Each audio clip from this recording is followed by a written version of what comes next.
Shabbat Shalom. I'm Rabbi Art Levine. Welcome to this week's installment of the Ethical Torah. By tradition, there are 613 mitzvot or commandments in the Torah. None of them explicitly states that we must preserve the dignity of others or that we must protect them from public embarrassment, but these obligations are deeply and widely suffused among the mitzvot. They are also a very high priority among the rabbinic rulings that interpret and apply the mitzvot. For example, when the offering of the first fruits, bikurim, was brought to the temple, a number of verses had to be read with the offering. We're familiar with these from the Passover Seder. Initially, those who could not read repeated the words that were pronounced for them by a reader. The rabbis then instituted a rule that permanent readers should read for everyone, to avoid embarrassing those who could not read. This is the practice adopted today in most American synagogues for Torah reading. Since most people today cannot chant the Torah with a proper melody, a Torah reader reads for everyone, even those who can read, in order to avoid embarrassment. Similarly, it was the custom to bring food to a shiva house, a house of Jewish mourning. However, the poor used to bring food in plain baskets, while the rich brought food in fancier baskets or on trays, which caused embarrassment to the poor.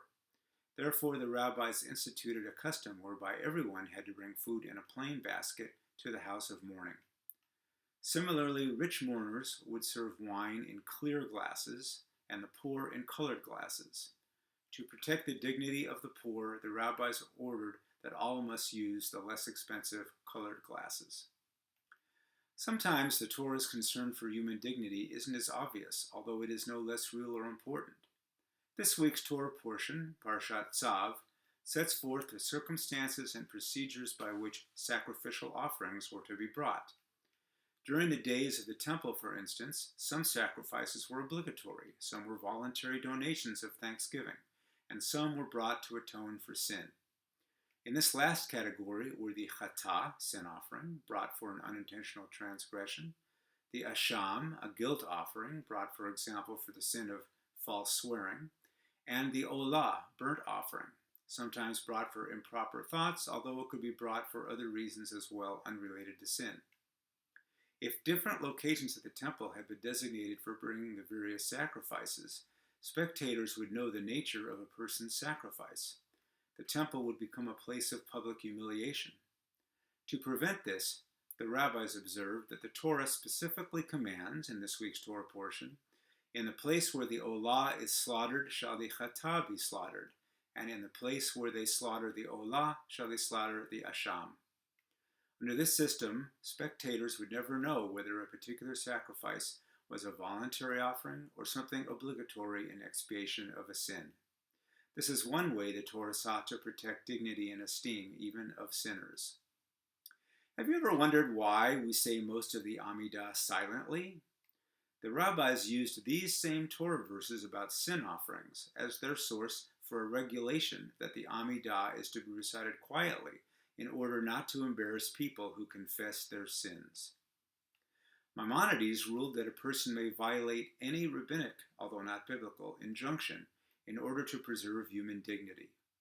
Since most of Jewish practice is rabbinic rather than biblical, most practices in Judaism can be violated if doing the mitzvah would necessitate violating a person's dignity. Of the many instances in the Torah which depict preservation of an individual's dignity, two stand out for me. Tamar was willing to be burned to death rather than reveal that Judah had impregnated her. And God changed his account to Abraham regarding what Sarah had said to him, rather than embarrass Abraham with her actual statement. These certainly demonstrate that one of our most important responsibilities is to save others from public embarrassment, and that includes making our criticisms in private and stopping others from causing embarrassment, even when the target has indeed misbehaved. It also includes protecting others from potentially embarrassing situations, even if we must inconvenience ourselves to do so. Rabbi Joseph Telushkin relates the following incident in this regard. For many decades, Rabbi Joseph Soloveitchik taught the shiur, the class, in Talmud at Yeshiva University. His lessons generally lasted 2 or 3 hours. One year, one of his students, Ezra Lightman, was diagnosed with Hodgkin's disease, for which he was receiving chemotherapy treatments. In those days, people kept such information to themselves. Rabbi Soloveitchik was a family friend and therefore knew of the illness, although none of the students in the class was aware of it. Rachel Wiederkehr, Mr. Lightman's sister, recalls, once a chemotherapy appointment meant that Ezra would have to leave the shiur early. Aware that my brother's departure would arouse the curiosity of his classmates, Rabbi Soloveitchik dismissed the entire class early that day so that Ezra would not feel conspicuous and so that his secret would remain safe. Are you leading a Seder tomorrow night? Before inviting someone to read out loud or indeed to perform any action, such as lifting a heavy Seder plate, be sure that they will not be embarrassed or in complying or in declining. May we be guided in all of our actions by remembering the importance of preserving others' dignity. Shabbat Shalom and Chag Pesach Sameach.